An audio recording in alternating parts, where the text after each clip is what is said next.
नमस्कार। आज हम जानेंगे तीसरे श्लोक का अर्थ।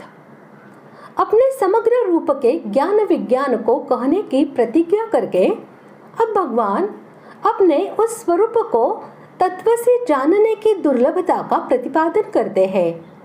श्लोक तीसरा।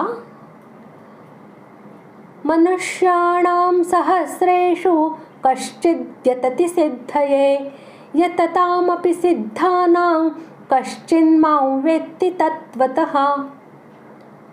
श्लोक का अर्थ। हजारों मनुष्यों में कोई एक मेरी प्राप्ति के लिए यत्न करता है और उन यत्न करने वाले योगियों में भी कोई एक मेरे परायण होकर मुझको तत्व से अर्थात यथार्थ रूप से जानता है। मनुष्य शब्द के प्रयोग से एक तो यह भाव है कि मनुष्य योनि बड़ी ही दुर्लभ है। भगवान की बड़ी भारी कृपा से इसकी प्राप्ति होती है, क्योंकि इसमें सभी को भगवत प्राप्ति के लिए साधन करने का जन्म सिद्ध अधिकार है। जाति, वर्ण, आश्रम और देश की विभिन्नता का कोई भी प्रतिबंध नहीं है।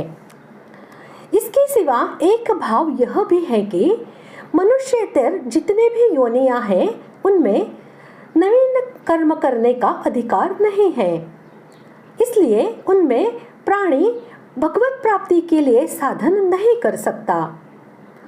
पशु, पक्षी, कीट, पतंग आदि तिर्यक योनियों में तो साधन करने की शक्ति और योग्यता ही नहीं है।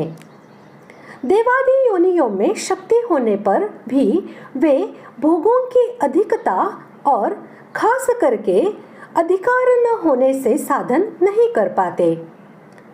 तिर्यक या देवादि योनियों में किसी को यदि परमात्मा का ज्ञान हो जाता है तो उसमें भगवान की या महापुरुषों की विशेष दया का ही प्रभाव और महत्व समझना चाहिए।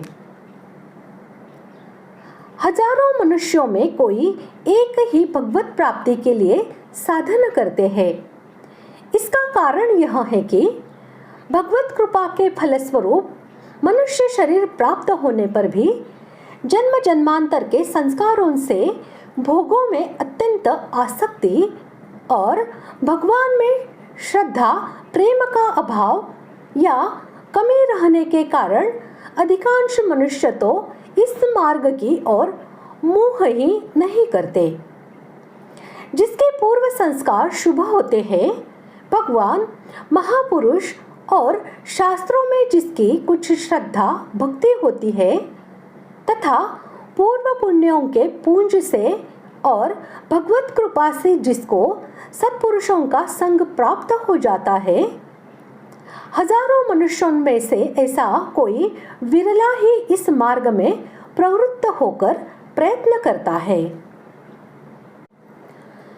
तात्पर्य है कि जिनमें मनुष्यपना है, अर्थात जिनमें पशुओं की तरह खाना पीना और ऐशा आराम करना नहीं है, वे ही वास्तव में मनुष्य है। उन मनुष्यों में भी जो नीति और धर्म पर चलने वाले हैं, ऐसे मनुष्य हजारों हैं। उन हजारों मनुष्यों में भी कोई एक ही सिद्धि के लिए यत्न करता है, अर्थात जिससे बढ़कर कोई लाभ नहीं, जिसमें दुख का लेश भी नहीं और आनंद की किंचित मात्र भी कमी नहीं, कमी की संभावना ही नहीं, ऐसे स्वतः सिद्ध नित्य तत्व की प्राप्ति के लिए यत्न करता है। भगवान की प्राप्ति के लिए यत्न करने वाले मनुष्यों में कोई एक ही भगवान को तत्व से जानता है।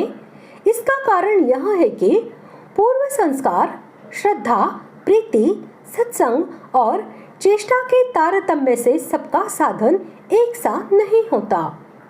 अहंकार, ममत्व, कामना, आसक्ति और संग दोष आदि के कारण नाना प्रकार के विघ्न भी आते ही रहते हैं। इसलिए बहुत थोड़े ही पुरुष ऐसे निकलते हैं जिनकी श्रद्धा, भक्ति और साधना पूर्ण होती है और उसके फलस्वरूप इसी जन्म में वे भगवान का साक्षात्कार कर पाते हैं। यत्न करने वालों के साथ सिद्ध विशेषण का यह अभिप्राय समझना चाहिए कि भोगों में पड़े हुए विषयासक्त मनुष्यों की अपेक्षा से परमात्मा की प्राप्ति रूप परम सिद्धि के लिए जो प्रयत्न करता है वह भी सिद्ध ही है। इस प्रकार आज हमने तीसरे श्लोक का अर्थ जान लिया है। अगले भाग में जानते हैं चौथे और पांचवें श्लोक का एकत्रित अर्थ। धन्यवाद।